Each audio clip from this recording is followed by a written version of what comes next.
Hi hello வணக்கம் and welcome back to my channel. நீங்கள் பார்த்துட்டு இருக்கிறது ஒய் நாட் ரியாக்ஷன். ஓகே, நம்ம சேனல் ஆரம்பித்து ஆல்மோஸ்ட் ஒரு 3 வீக்ஸ் ஆகுது. கரெக்டாக 100 சப்ஸ்கிரைபர்ஸ் ரீச் பண்ணிட்டோம். ஸோ ரொம்பவே ஹாப்பியாக இருக்குது ஒரு 100 சப்ஸ்கிரைபர்ஸை வந்து எனக்கு பார்க்குறதுக்கு. எனிவே சப்ஸ்கிரைப் பண்ண எல்லாருக்குமே ரொம்ப தேங்க்ஸ்.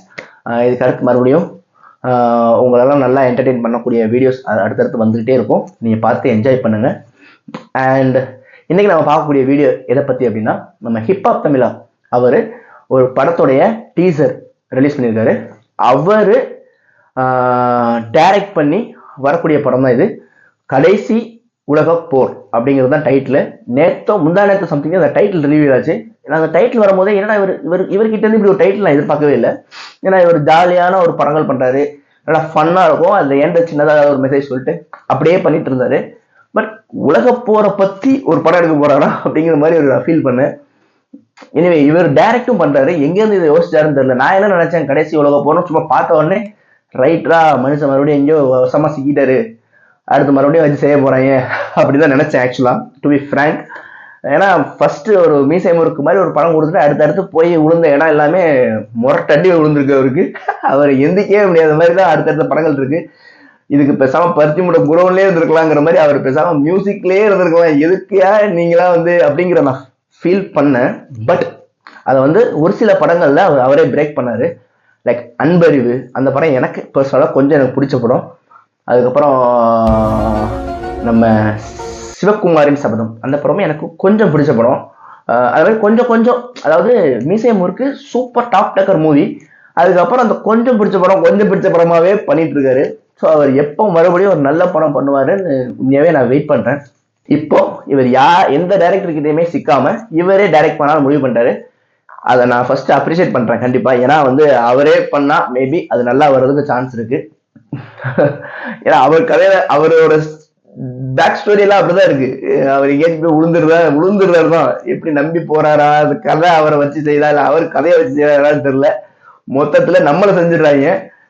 இந்த தடவை எப்படி இருக்குன்னு பார்ப்போம். ஓகே, ஸோ இன்னைக்கு டீசர் வந்தாச்சு. வாங்க டீசரை போய் பார்க்கலாம், டேக் பண்ணலாம், எப்படி இருக்குன்னு தெரிஞ்சுக்கலாம். ஓகே, வாங்க வீடியோக்குள்ள போலாம்.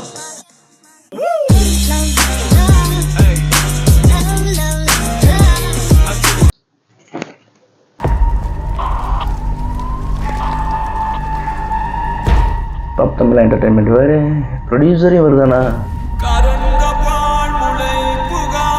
என்னப்பா கிராண்டா இருக்கு பார்க்கறதுக்கு.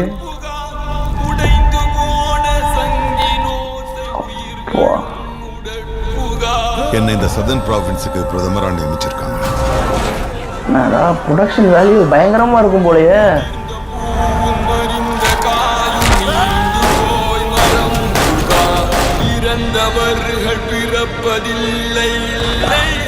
என்னடா இது?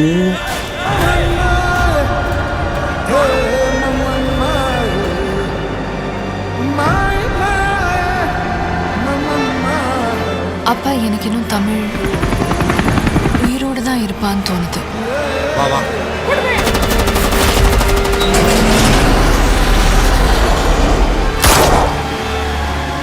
என்னை தேடி தமிழ் கண்டிப்பா வரும். என்னது இது? ஓகே,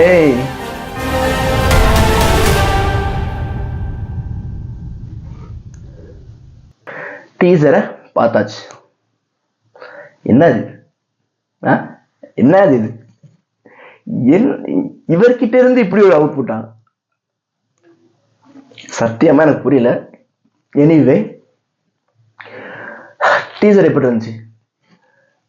இவர் தான் டைரக்டரானே சத்தியமா டவுட்டா இருக்கு.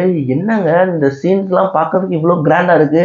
ஃபர்ஸ்ட் ஆஃப் ஆல் ஒரு வார பேஸ் பண்ணி ஒரு படம். நானும் சரி கடைசி உலக போர்னு சொல்லி ஏதோ ஜோக் மாதிரி ஒரு டைட்டில் வச்சிருக்காங்க. ஜாலியான விஷயங்கள் உள்ளதான்னு பார்த்தா உண்மையாவே போற பத்தின படம் தான் போல. எக்ஸ்பெக்ட் பண்ணாத ஒரு விஷயம் தான் இது உண்மையாவே. ரெண்டாவது அவர் போட்ட அந்த பிஜிஎம் மீன்ஸ் அந்த வாய்ஸ் ஓவரில் அவரோட சாங் மீன்ஸ் அவரோட வாய்ஸ் அப்படியே வருது. அது சூப்பராக இருக்கு. எப்பவுமே அந்த விஷயத்துல அவர் வந்து நல்லாவே பண்ணுவார். அவரோட வாய்ஸ் ஓவரில் ஒரு சீன் அதை எமோஷனலி கன்வே பண்ணுறதுக்கு அவர் வாய்ஸ் ஓவர் பின்னாடி யூஸ் பண்ணி பெர்ஃபெக்டா பிளேஸ் பண்ணியிருப்பாரு. அதை வந்து நம்மளுக்கு கேட்கவே நல்லா இருக்கும். நிறைய படங்கள் அந்த கோமாளி படத்துலலாம் நான் அந்த மாதிரியான விஷயங்கள் பார்த்துருக்கேன். நல்லாவே பண்ணியிருப்பாரு. மித்தபடி இந்த படத்துல விஎஃப்எக்ஸ் உண்மையாவே சூப்பரா இருக்குன்னு தான் சொல்லணும். அங்கங்க சின்ன சின்ன விஎஃப்எக்ஸ் எல்லாமே யூஸ் பண்ணியிருக்காங்க. எல்லாமே சூப்பரா வந்திருக்கு. மேபி ப்ரொடக்ஷன் வேல்யூ வந்து விஎஃப்எக்ஸ்க்காகவே தனியா ஸ்பெண்ட் பண்ணி சூப்பரா பண்ணியிருக்காங்க. அவர் தான் ஆக்சுவலா ப்ரொடியூசரு. உண்மையாவே இது ஒரு அப்ரிஷியேட் பண்ணக்கூடிய ஒரு விஷயம் தான். சூப்பரா பண்ணியிருக்காரு. கண்டிப்பா படம் த்ரூ அவுட்டா அந்த படத்துக்கு நிறைய விஎஃப்எக்ஸ் ஷார்ட்ஸ் இருக்கக்கூடிய அவசியங்கள் நிறையவே தெரியுது. ஏன்னா படம் ஃபுல்லா கொஞ்சம் கிராண்டாவே இருக்குது. படம் ஃபுல்லாவே எனக்கு தெரிஞ்சு நல்லாவே பண்ணியிருப்பாங்க நம்புறேன். மித்தபடி திஸ் டீசர் வாஸ் அமேசிங். இந்த மாதிரி ஒரு விஷயத்த ஹிப்ஹாப் தமிழா கிட்ட இருந்து எக்ஸ்பெக்டே பண்ணல. Such a new attempt. அதுக்காகவே அவர் அப்ரிஷியேட் பண்ணும். ஸோ எனிவே அவர் ஒரு ஒரு ஒரு டிஃப்ரெண்டான ஒரு விஷயத்த நம்மளுக்கு கொடுக்க போறாரு அப்படின்னு நான் நம்புறேன். பார்ப்போம் படம் எப்படி இருக்குன்னு. Okay, this is the reaction for today. கண்டிப்பா உங்களுக்கு பிடிச்சிருக்கும் நம்புறேன். பிடிச்சிருந்துச்சுன்னா லைக் பண்ணுங்க, ஷேர் பண்ணுங்க அண்ட் மறக்காம சப்ஸ்கிரைப் பண்ணுங்க. அப்பதான் நான் போகக்கூடிய ஒவ்வொரு வீடியோ உங்களை வந்து சேரும். Until bye from Why Not Reaction.